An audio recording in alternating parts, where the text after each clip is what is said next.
हजरात उलमा स्टेज में बैठे हैं और आप हजरात भी बैठे हैं।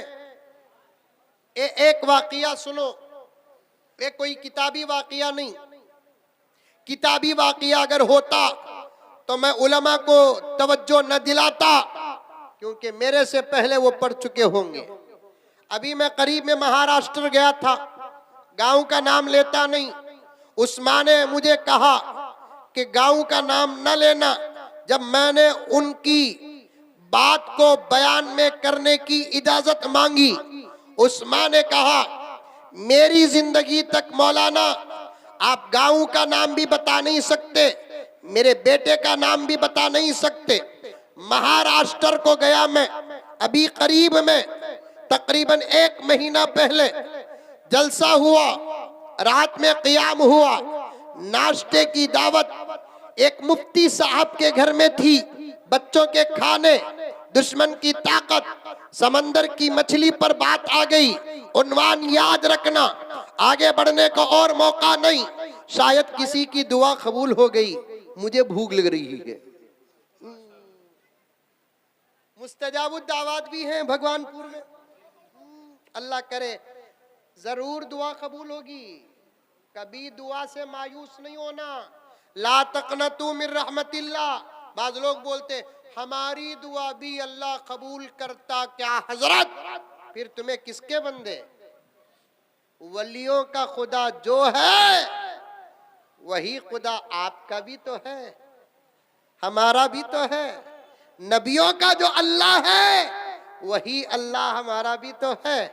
और अल्लाह तबारक व तआला की एक आदत है, उसे नबी पुकारो या वली पुकारो, नेक पुकारो के गुनहगार पुकारो। अल्लाह देखते नहीं कि कौन पुकार रहा है, अल्लाह सिर्फ ये देते हैं कि मुझे पुकार रहा है, अल्लाह फौरन जवाब देते हैं। बल्कि मेरे शेख जिनके खलीफा अभी आपके सामने बयान किए, हजरत मौलाना सैयद मोहम्मद तलहा साहब दामद बरकातुम, हमारे शेख जो हजरत के भी शेख हैं, हजरत मौलाना पीर जुल्फिकार अहमद साहब नक्शबंदी दामद बरकातुम, अल्लाह हजरत का साया सारे आलम में तादेर कायम फरमाए और हजरत की उम्र में खूब बरकत अता फरमाए। हजरत एक मिसाल देकर फरमाते हैं कि एक माँ को 2 बच्चे होते हैं, एक बच्चा सलामत चलता फिरता, बैठता उठता, आता जाता, और एक बच्चा उसी माँ का पैरों से हाथों से मायूस हो, मजबूर और माजूर, मरीज। माँ एक ही है, बच्चे 2 किस्म के हैं। चलता फिरता बच्चा घर के अंदर आकर माँ को पुकारता है अम्मी, तो माँ कहती है आओ बेटे इधर आओ, मैं यहाँ बैठी हूँ, यहाँ हूँ, आओ इधर। लेकिन वही मायूस बच्चा पुकारता है, माँ ये नहीं कहती कि बेटे इधर आ, बल्कि माँ कहती है आ रही हूँ बेटी, वहीं रे मैं आ रही हूँ। बिल्कुल इसी तरीके से कोई वली खुदा को पुकारता है, अल्लाह कहता है इधर हूँ आजा। मुझ जैसा गुनहगार जब अल्लाह को पुकारता है, अल्लाह ये नहीं कहता कि इधर आ, तू वहीं रह, मैं आता हूँ। कभी दुआ में मायूस नहीं होना।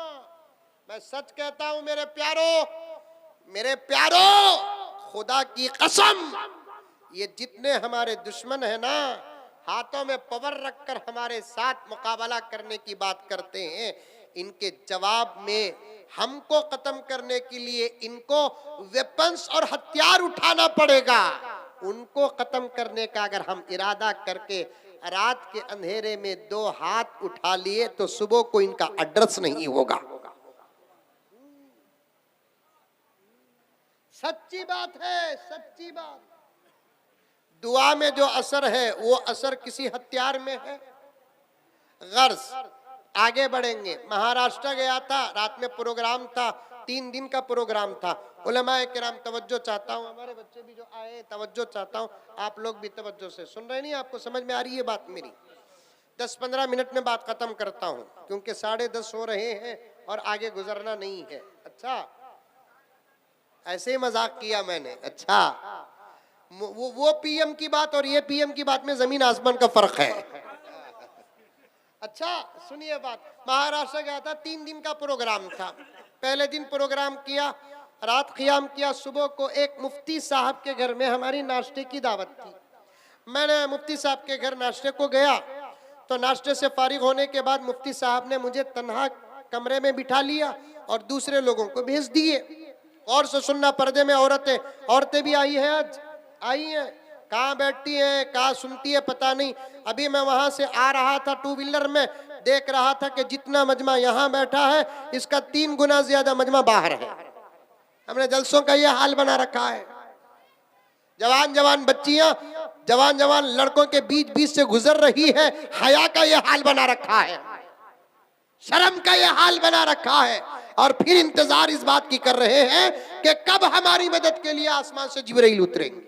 हमारे आमाल जब तक नहीं बदलेंगे अल्लाह की मदद भी नहीं आएगी। दीन का जलसा है, कुरान का जलसा है, अजमत हुफ्फाज का जलसा है, मदरसे का जलसा है। कितने अदब के साथ आपकी तरह वो लोग भी बैठते जो बाहर दुकानों में खड़े हैं, औरतें भी बैठकर सुनती तो कितना जबरदस्त इनकलाब आता था।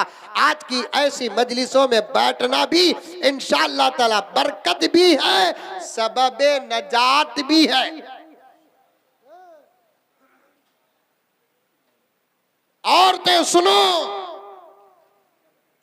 मेरी माएं सुनो, मेरी बहनें सुनो। महाराष्ट्र गया था, नाश्ते की दावत एक मुफ्ती साहब के घर में हुई। नाश्ते से फारिग होने के बाद मुफ्ती साहब ने मेरे साथियों को कहा, जो थे, सब जाइए, मौलाना को मैं लाकर छोड़ूंगा। मैं बैठ गया कमरे में। मुफ्ती साहब ने मुझसे कहा कि हजरत, हमारी अम्मी 75 साल की है। कितने साल की? 75 साल की है। आपसे वो पर्दे में बात करना चाहती है। मैंने कहा कि अच्छी बात है। अब पर्दे में आकर वो खड़ती है, कुछ इशारे मिलते हैं कि अम्मा आई है, तो मैंने पहल करके सलाम किया, क्योंकि सलाम में पहल करना और बड़ों को पहले सलाम करना ये अखलाक में दाखिल है। सलाम पहले करना सुन्नत है और बड़ों को सलाम पहले करना सुन्नत भी है, अखलाक भी है। मैंने एक इशारा महसूस किया तो मैंने सलाम किया, अस्सलामु अलैकुम वरहमतुल्लाहि वबरकातुहू। उस माँ ने बिल्कुल आहिस्ता जवाब दी और उसके बाद मुझसे पूछा कि बेटे कैसे हैं आप, क्योंकि 3 महीने पहले मेरा एक हादिसा हुआ सफर का, रास्ते का। अल्लाह ने बचाया अपने फजल से। उस माँ ने कहा कि बेटे कैसे हैं आप। मैंने कहा कि अम्मा बहुत अच्छा हूँ, अल्लाह का बहुत बड़ा करम है, एहसान है। उसके बाद उसने कहा कि बेटे, जैसे ही तुम्हारे हादिसे की खबर मैं सुनी तो मैंने रोजे भी रखे, सदकात भी दिए, आपके लिए मैंने दुआ भी की। मैं बहुत खुश हुआ। मेरी अम्मा का तो इंतकाल हो गया, लेकिन माँ के कायम मकाम इस माँ ने मेरे लिए इतनी फिक्र की, दुआ की, रोजे रखे और सदकात भी किया। मैंने कहा कि अम्मा, अल्लाह आपको पूरा पूरा बदला अता फरमाए। तो उस माँ ने कहा कि हजरत, मेरी गुजारिश ये है कि मेरी इन मोहब्बतों का आप मेरे बच्चे मुफ्ती साहब को दुआ करें, क्योंकि ये बेटा मेरा बेटा ही नहीं, मेरा उस्ताद भी है। सुनो सुनो, कुरान नहीं उठाते, जिनका ताल्लुक कुरान से है आज भी कुरान उनके सीने में दाखिल होने के लिए तैयार है। उस अम्मा ने कहा, मौलाना, ये जो मेरा बेटा मुफ्ती है ना, ये मेरा बेटा ही नहीं, मेरा उस्ताद भी है। 75 साल की बूढ़ी अम्मा कहती है। मैंने पूछा, अम्मा, बेटा बेटा होता है, उस्ताद कैसे बना आपका? तो उस माँ ने कहा कि मौलाना, आपको मालूम है कि चंद साल पहले कोरोना आया, लॉकडाउन आया, बाहर घर से निकलना मुश्किल था। मैं एक जाहिल माँ जिसे अलीफ बा तक की पहचान नहीं थी, 24 घंटे मेरा बच्चा मेरे घर में और मेरे पोता पोतियों को और मेरे नवासा नवासियों को घर में कुरान पढ़ाने लगा। मेरे अंदर भी कुरान का शौक पैदा हुआ। अल्लाह अकबर कबीरा। मेरे अंदर भी कुरान का शौक पैदा हुआ। मैं बूढ़ी, मेरे शौहर का इंतकाल हो गया, मौत का इंतजार है मुझे। ऐसे वक्त में ये मासूम बच्चों के कुरान पढ़ने के माहौल को देखकर मेरे अंदर भी कुरान पढ़ने का शौक पैदा हुआ। मैंने मेरे बेटे से कहा, बेटे हकीकत तो तुझे मालूम है, मैं भी कुरान पढ़ना चाहती हूँ, क्या इस उम्र में पढ़ सकती हूँ? मेरे बेटे ने कहा, अम्मा क्यों नहीं पढ़ सकती? क्योंकि तालीम पुरानी होती नहीं, तालीम बूढ़ी होती नहीं। पढ़ने वाला बूढ़ा हो जाए लेकिन तालीम बूढ़ी नहीं हो सकती। आप पढ़ना चाहे तो आप भी पढ़ सकते हैं। माँ ने कहा अपने बेटे मुफ्ती से, कल से इन बच्चों के साथ मैं भी नूरानी कायदा लेकर बैठूंगी। अब वो कल सुबह से बराबर नूरानी कायदा लेकर बैठती है। तख्ती नंबर 1 अलीफ बा ता हुरूफ मुफरदात से माँ ने अपने बेटे के सामने जानुए अदब तलम्मुस करके देख करके माँ ने अपने बेटे के सामने तख्ती पढ़ना शुरू किया। बंदे जब इरादा करते हैं, बंदे जब नियत करते हैं, अल्लाह की मदद पहले भी आई, अब भी आएगी, आइंदा भी आएगी। भगवानपुर के मुसलमानों, हम इरादा नहीं करते, नियत नहीं करते, हम झूठे हैं, मक्कार हैं, धोखेबाज हैं, दगाबाज हैं। मस्जिदों में बैठकर वादे तो कर देते हैं, इरादे करते हैं, जलसों में बैठकर वादे करते हैं, इरादे करते हैं, जाने के बाद हम इरादा भूल जाते हैं, वादा भूल जाते हैं। माँ अपने बच्चे के सामने बैठकर तख्ती से कुरान पढ़ना सीखा, नूरानी कायदा मुकम्मल किया। बेटे ने माँ के हाथ में कुरान दिया। आहा, कुदरत भी नाज करती होगी, नबी की रूह मुबारक फकर करती होगी, फरिश्ते नाज करते होंगे। कुरान जब माँ अपने हाथ में लेती है, नाजरा पढ़ती है। 2-4 महीने में माँ ने अपने बेटे के सामने नाजरा कुरान भी मुकम्मल कर लिया। शौक कुरान का बंद होता नहीं, कुरान का शौक खत्म होता नहीं।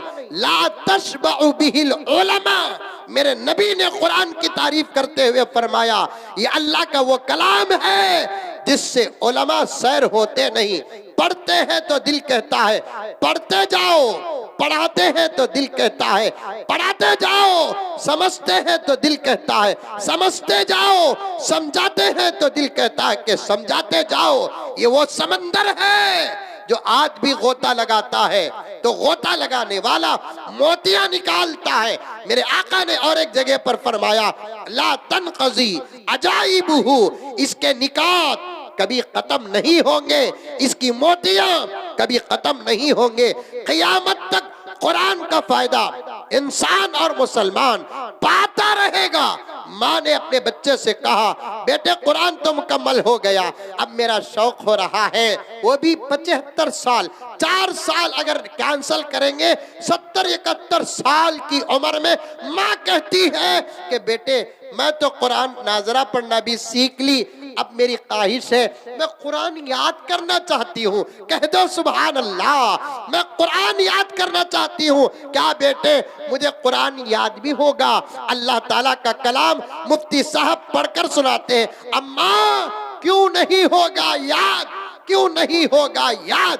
कुरान मुश्किल नहीं, कुरान आसान है, ये हम नहीं, अल्लाह का कलाम खुद अल्लाह ताला कहता है, वलक़द यस्सरनल कुरान लिज़्ज़िक्रि फ़हल मिन मुद्दकिर, हमने कुरान को आसान फरमाया। फ़क़रऊ मा तयस्सर मिनल कुरान, इशारा है इसके अंदर, कुरान बहुत आसान है, नमाज में पढ़ो। कुरान मुश्किल नहीं मेरे प्यारो, अगर मुश्किल होता मासूम कैसे पढ़ लेता, मुश्किल होता तो मासूम कैसे याद कर लेता।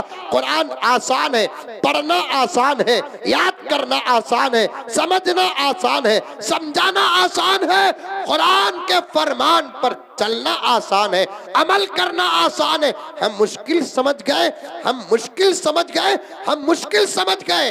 माँ ने कहा बेटे मैं कुरान याद करना चाहती हूँ। बेटे ने कहा अम्मा मुश्किल नहीं, बहुत आसान है। याद करने का तरीका सिखाया बेटे ने, माँ ने उस तरीके पर अमल किया।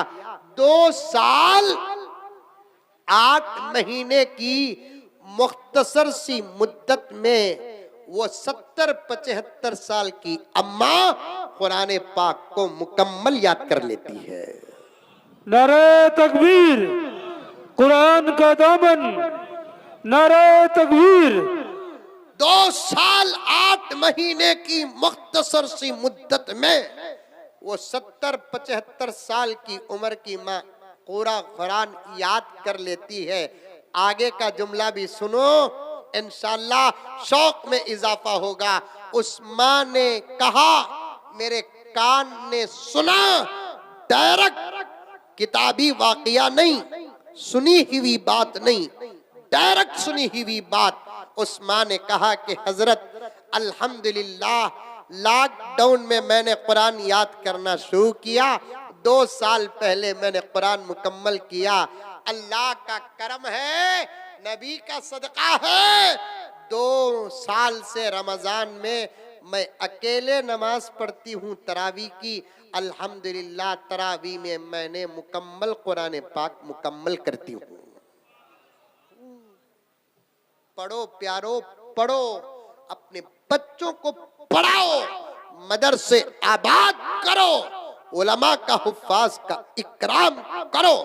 गर्ज बात बहुत दूर चले गई, मछली से बात चले गई, और हम मौली साहिबान मछली को कैसे छोड़ सकते हैं। अब मैंने आंध्र प्रदेश को गया, जाने के बाद जलसा हुआ, जलसे के बाद खाने की जगह गए तो एक जबरदस्त ए साइज की पूरी मछली, अंदर से पाक करके बाहर से पाक करके मसाला लगाकर पूरी सारी मछली तलकर लाकर दस्तरखान में रखे। मुझे मछली के साइज पर ताज्जुब नहीं हुआ, अभी तक इस टेंशन में हूं, वो मछली जिस कढ़ाई में तले, वो कढ़ाई कितनी बड़ी है, लाकर रखे। मछली तबीयत में गर्म है, तो मैंने एक बच्चे से कहा कि बेटे नींबू लेकर आओ, नींबू लेकर आया बच्चा। तो मैंने कहा कि चाकू लेकर आओ। अब चाकू लाया बच्चा, मैं नींबू काटने लगा। मैं नींबू काटने के लिए चाकू फिराता रहा, अतराफ अकनाफ बैठे हुए और हजरात नींबू कटने से पहले पहले आधी मछली खा लिए। हमारे मदरसों की चाकुओं का ये हाल है। ये दुश्मन कहते हैं कि हमारे पास ताकत है, उन लोगों को हमारी ताकत कौन सी नजर आती है? कसम अल्लाह की, यही कुरान पाक की ताकत नजर आती है, यही कुरान पाक की ताकत नजर आती है। इसीलिए तो वो मदरसों से डरते हैं, इन उलमाए किराम से डरते हैं, हुफ्फाज से डरते हैं। अमेरिका हो, यूरोपीय मुमालिक हो, इसराइल हो, बाहर के हो या अंदर के दुश्मनान इस्लाम हमारे से डरते क्यों हैं? उनको मालूम है कि इनके पास एक ताकत है, उस ताकत का मुकाबला करने की ताकत हमारे पास नहीं है। उस ताकत को हम कुरान पाक कहते हैं। इसके साथ जुड़े रहो, इसका दामन मजबूती से थामो, इसे पढ़ो, इसे याद करो, और इसकी खिदमत जिन इदारों में होती है उन इदारों से मोहब्बत करो। उन इदारों की खिदमत करो, उन इदारों का ताउन करो। मैं फिर कभी आपकी खिदमत में हाजिर हूं तो फिर वो एक वाकया जो कुरान से ताल्लुक रखने वाला खास बोलने का इरादा करके बैठा, लेकिन बातें आती गई, मैं बढ़ता गया, वक्त तकरीबन यहीं 1.5 घंटा हो गया। पढ़ो प्यारो, कुरान से रिश्ता लगाओ, अपने बच्चों को हाफिज कुरान बनाओ, अपने बच्चे को हाफिज कुरान बनाओ। कुरान पाक की एक आयत है जो हर मुसलमान के निकाह में पढ़ते हैं, या अय्युहल्लज़ीना आमनुत्तकुल्लाह हक्का तुकाती वला तमूतुन्ना इल्ला व अंतुम मुस्लिमून। ऐ ईमान वालो, अल्लाह ताला से डरो जैसे उससे डरने का हक है। मरो तो मुसलमान होकर ही मरो। इसकी तफसीर में आता है, एक आदमी अगर चाहता है वो ईमान वाली मौत मरे तो उसे चाहिए कि या तो वो खुद हाफिज कुरान हो जाए या अपने बच्चों को हाफिज कुरान बना दे, क्योंकि जिसका बच्चा हाफिज कुरान होता है उसके माँ बाप को अल्लाह कुफ्र की मौत नहीं देते, क्योंकि नबी ने फरमाया हाफिज कुरान के माँ बाप को हशर के मैदान में सूरज से ज्यादा चमकने वाला ताज पहनाएंगे। इसके अंदर की तशरीह ये है, खुदा काफिर का एजाज हशर के मैदान में नहीं करेंगे, उसका एजाज करेंगे जो साहिब ईमान होगा। अपने बच्चों को हाफिज कुरान बनाओ। हजरत ने भी वादा लिया, मुफ्ती साहब ने भी वादा लिया, मैं भी आपसे वादा लेता हूँ। खाने खिलाने की बात छोड़ो, अल्लाह रिस्क का मालिक है, वो खिला कर ही रहेगा। जब दुश्मनों को खिलाता है क्या हमको नहीं खिलाएगा? लेकिन बच्चों को हाफिज कुरान बनाओ, बनाएंगे इंशाअल्लाह ताला। शेर सुन लो, करना है उधर घूमेंगे इंशाअल्लाह। अशार सुन लो, उसके बाद एक 5-6 मिनट का आम तौर पर जो आपके जलसों में निजाम होता है वो निजाम होगा। उसके बाद इंशाअल्लाह ताला दुआ होगी। समझ में आई बातें? अभी मैंने 2 शेर पढ़े थे ना, एक शेर पढ़ना बाकी है कि नहीं है? 2 शेर क्या पढ़े थे? शुरू से पढ़ूं या आखिरी शेर पढ़ूं? शुरू से पढ़ूं? अच्छा। जो अज़मतों के दीन पे कुर्बान हो गए, वो लोग अपने दौर की पहचान हो गए। अफसोस हम ही भूल गए राह मुस्तकीम, बस टोपियां लगा के मुसलमान हो गए। खुशबू से सात पुष्ट महक जाएगी जनाब, खुशबू से सात पुष्ट महक जाएगी जनाब, खुशबू से सात पुष्ट महक जाएगी जनाब। जिस घर के फूल हाफिज कुरान हो गए, जिस घर के फूल हाफिज कुरान हो गए, इनके हिफ्ज की खुशबू इंशाअल्लाह ताला 7 पुश्तों तक महकेगी। फकी अबुल लैस समरकंदी रहमतुल्लाह अलैह फरमाते हैं, 7वें नंबर का पोता हाफिज होता है तो उसकी फजीलत का असर 7वें नंबर के दादा की खबर तक पहुंचता है। अल्लाह अकबर। 7वें नंबर की दादा के खबर तक पहुंचता है। अल्लाह ताला इन तमाम बातों पर मुझे और आपको सबको अमल करने की तौफीक अता फरमाए। आमीन सुम्मा आमीन। आखिर में एक ऐलान है जो जिम्मेदारों की तरफ से है, आम तौर पर होता है। मदरसे जो होते हैं वो अल्लाह के फजल से चलते हैं, लेकिन अल्लाह ताला का करम है कि अल्लाह ताला इस अहम काम में खिदमत करने का हमको मौका देते हैं। तो कुछ बच्चे इधर के और कुछ बच्चे उधर आपके सामने मदरसे की खिदमत का मौका देंगे। आप तमाम हजरात से गुजारिश है, दिल खोल कर मदरसे का ताउन फरमाए, मदरसे की खिदमत करे। इंशाअल्लाह ताला दुनिया में भी उसका फायदा होगा और आखिरत में भी फायदा होगा। अल्लाह ताला हम तमाम को अमल की तौफीक अता फरमाए। 3 से 4 मिनट का वक्त है, जल्द से जल्द ज्यादा से ज्यादा आप दे, इंशाअल्लाह उसके बाद दुआ होगी। कोई हजरत